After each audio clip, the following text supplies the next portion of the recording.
What if I told you that there's a billionaire going around giving talks, warning people all over about the coming of the Antichrist? And strangely enough, this same person that's giving this warning is the same one that is building the technological tools that will empower the Antichrist and the beast system. I'm not making this up. I'm going to share with you about a man named Peter Thiel, who recently gave an interview with a man named Ross Douthat about how it's going to happen. All right. And there's so much more too. You got to stick to the end, because he's not only going to tell us how it's going to happen or why he thinks it's going to happen, but something towards the end that is deeply disturbing. And realize this is not a regular person. This is Peter Thiel, the co-founder of PayPal and an original investor into Facebook, a billionaire who now runs a data mining company that uses data to surveil all people, including you and me, called Palantir. He works directly with the CIA, the Department of Defense, and many other global intelligence agencies. What he says in this interview is kind of disturbing, but I want to say that don't be afraid, but we need to be open and realize what's coming. Let's check it out. Oh, and a reminder, if you like this content, hit the like button. Let's get this out to more people.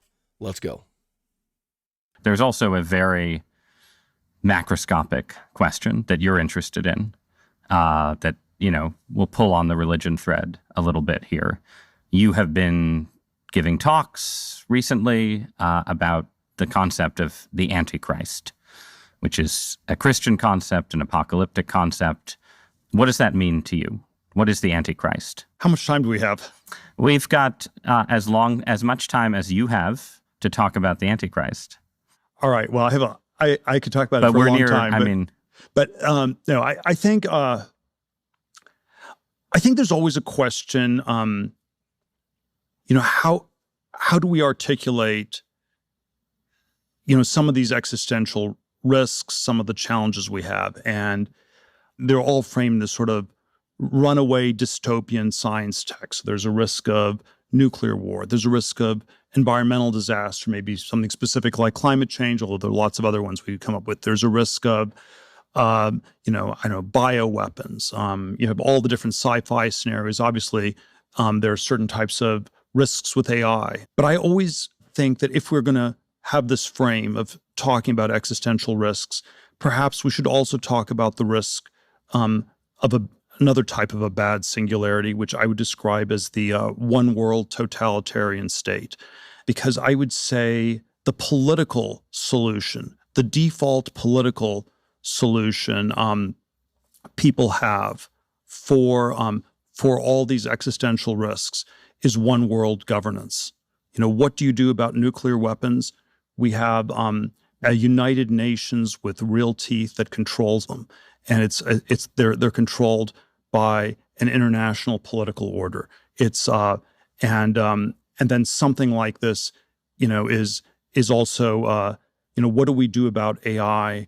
And we need global compute governance. We need a one world government to control all the computers, log every single keystroke to make sure people don't program a dangerous AI. And I've been wondering whether that's sort of a going from the frying pan into the fire. And so the atheist philosophical framing is one world or none. Now, I have a lot of thoughts on this topic, but sort of one question is, and this was a plot hole in all these Antichrist books people wrote.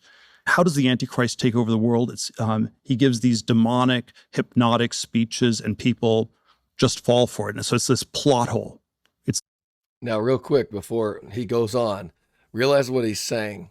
He's saying that if there's an existential crisis, meaning a crisis that affects basically everyone, like threat of nuclear war, like bioweapons, like the threat of AI, like climate change, if there's an existential crisis, all right, philosophically, atheists might say one world or none. Either we have a one world governance to govern nuclear, govern AI, govern how we handle climate change, or we have no world at all. And he's serious about this. So he's admitting that this one world government system that has been predicted for 2,000 years in the book of Revelation, and before that, really in the book of Daniel, is something that people today, not religious people, but even atheists, are saying one world or none. Let's keep going. this daemonium Right. ex It's totally, machina. it's implausible. It's a very implausible plot hole. Right. But I think we have an answer to this plot hole. The way the Antichrist would take over the world is you talk about Armageddon nonstop. You talk about existential risk nonstop. And this is what you need to regulate. It used to be that the reasonable fear of the Antichrist was a kind of wizard of technology. And now the reasonable fear is someone who promises to control technology, make it safe, and sort of usher in what, from your point of view, would be a kind of universal stagnation, right? Well, it's more, that's more my description of how it would happen. Right. So I think people still have a fear of a 17th century Antichrist. Yes. We're still scared of Dr. Strangelove. Right, but you're saying the real Antichrist would play on that fear and Yes. say, you Yes. must come with me to avoid Skynet, to avoid the Terminator, to avoid nuclear Armageddon. Yes. And I guess my view would be, looking at the world right now, that you would need a certain kind of novel technological progress to make that fear concrete, right? So I can buy that the world could turn to someone who promised peace and regulation if the world became convinced that AI was about to destroy everybody, right? But I think to get to that point, you need one of the accelerationist apocalyptic scenarios to start to play out, right? To get your peace and safety Antichrist, you need more technological progress. Like, one of the key failures of totalitarianism in the 20th century was it had a problem of knowledge. It couldn't know what was going on all over in the world, right? So you need the AI or whatever else to be capable of helping the peace and safety totalitarian rule. I mean, these things are so hard to score, but I think environmentalism's pretty powerful.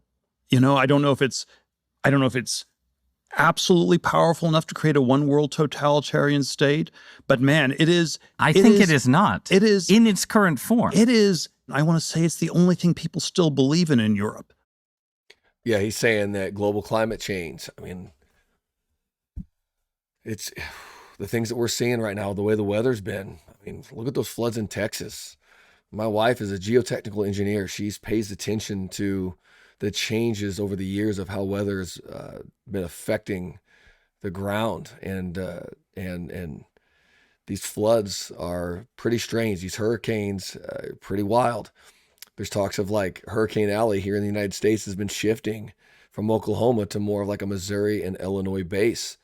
But looks like Peter Thiel here, he's like, yeah, climate change could actually work to help us usher this in. But let's keep going.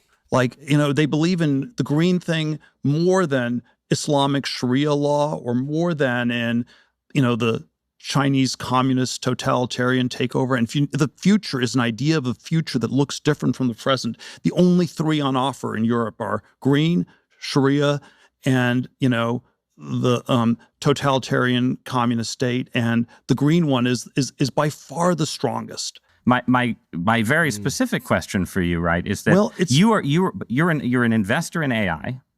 You're deeply invested in Palantir, in military technology, in technologies of surveillance, in technologies of warfare, and so on, right? And it just seems to me that when you tell me a story about the Antichrist coming to power and using the fear of technological change to sort of impose order on the world, I feel like that Antichrist would maybe be using the tools that you were building, right? Like, wouldn't the Antichrist be like, great, that's a good question. You know, we're not going to have any more technological progress, but I really like what Palantir has done so far, right? Yeah, I mean, isn't that a concern? Wouldn't that be the irony of history would be that the man publicly worrying about the Antichrist accidentally hastens his or her arrival? What do you think about that? Let me know in the comments. The person that's publicly worrying about his coming, like Peter Thiel, may be hastening his arrival.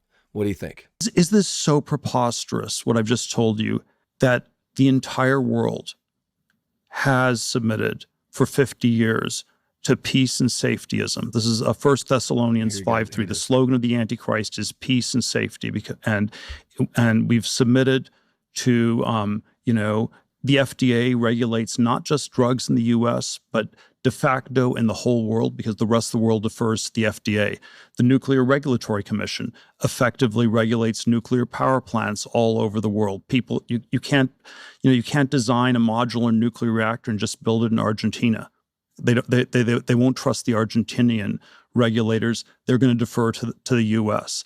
So in a sense, we're already living under a moderate rule of the Antichrist in that telling. Do you think God is in control of history? This is it. Pay attention to what he says. This is, I think, one of the strangest things of all that he says. Watch his body language. Watch what he says and how he stutters over this. He asked a question, do you think that God, the creator God, is in control of history? This is again like I think that there's always room for human freedom and human choice. These things are, or at least where we are today, these things are, they're not absolutely predetermined one way or another. Right. But God wouldn't leave us forever under the rule of a mild, moderate, stagnationist Antichrist, right? That can't be how the story ends, right? It's attributing too much causation to God.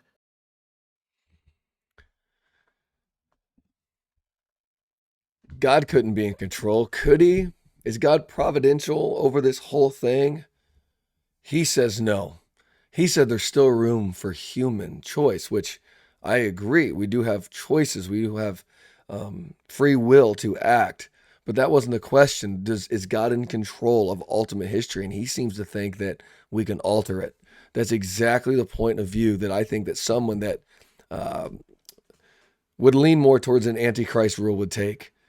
I mean, Satan himself, he sees what his future is, okay? Thrown into the lake of the fire. The angels that rebelled against him, thrown into the lake of fire that was prepared for him. I'm pretty sure he wouldn't like that very much. So he might still believe, I don't know, I haven't talked to him, don't really want to, but Satan might actually believe that there's a way out, that God is not in complete control. But that's the problem, is he's always rebelled, and he continues to rebel and fight against God's will no matter what. So let me know what you think about it in the comments. It's a very interesting conversation. It brings up a lot of other conversations about the tie-in between In-Q-Tel, which might have to make a whole nother video on this, about how it's a nonprofit Silicon Valley U.S. company, very strange, that mixes in with private companies like Palantir, and they use this technology and this infrastructure throughout the entire world, and they're building massive, massive data centers. And what Palantir does is it can then take AI and look at all that data and make decisions. They use this in the Afghanistan and the Iraq war.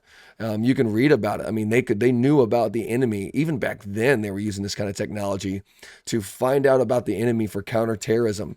Now, imagine if the word terrorist was moved to private citizen, maybe someone that didn't want to go with the flow, kind of like in COVID. They used Palantir during COVID to seek out people that didn't want to take the vaccines and make sure that the vaccines were spread to the right places. I mean, all kinds of ways, but they were used in a way to track people and surveil what we are doing.